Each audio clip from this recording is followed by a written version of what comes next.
with fenders, I basically do the same thing as a door. First thing I do is put it up on the stand, take some window cleaner, and just wipe it up, make it clean. And then in here I have strip lighting, so I kind of just I can walk around the part and look for any kind of damage, dents, anything like that. This one, you can see here, has a big old dent there. One of the big things that we look for with fenders is the fender liner tabs. You can see here, like this one, when the fender liner got ripped off, it pulled it out.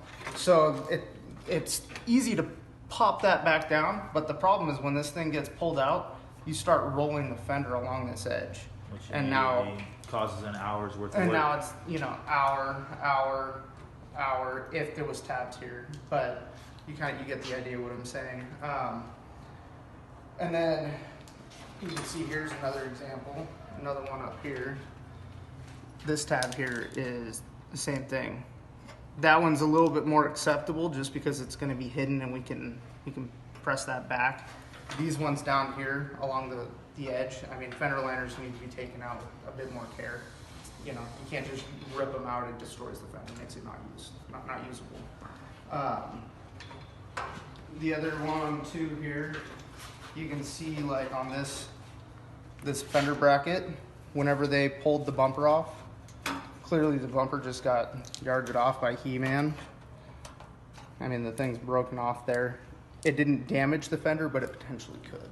Right. So, disassembly has got to be one of those things where there's a bit of care taken to it.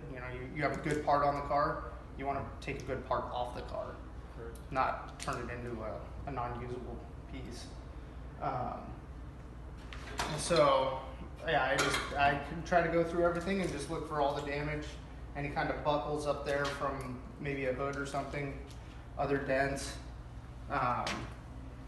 As far as dents go and time, basically anything that requires to be sanded down and hit with some filler, that automatic hour.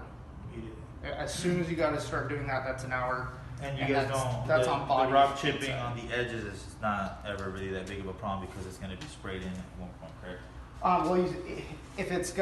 With rock chips, you still have to feather that down because if you go paint right over that rock chip, you're just gonna have a crater right there. Correct. So rock chips still do need to be addressed.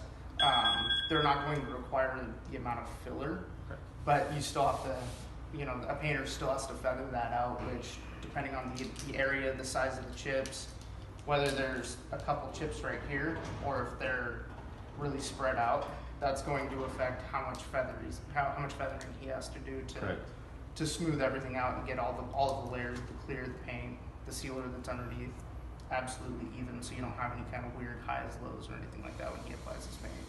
Perfect. So, yeah, I think that's about it on the fender there.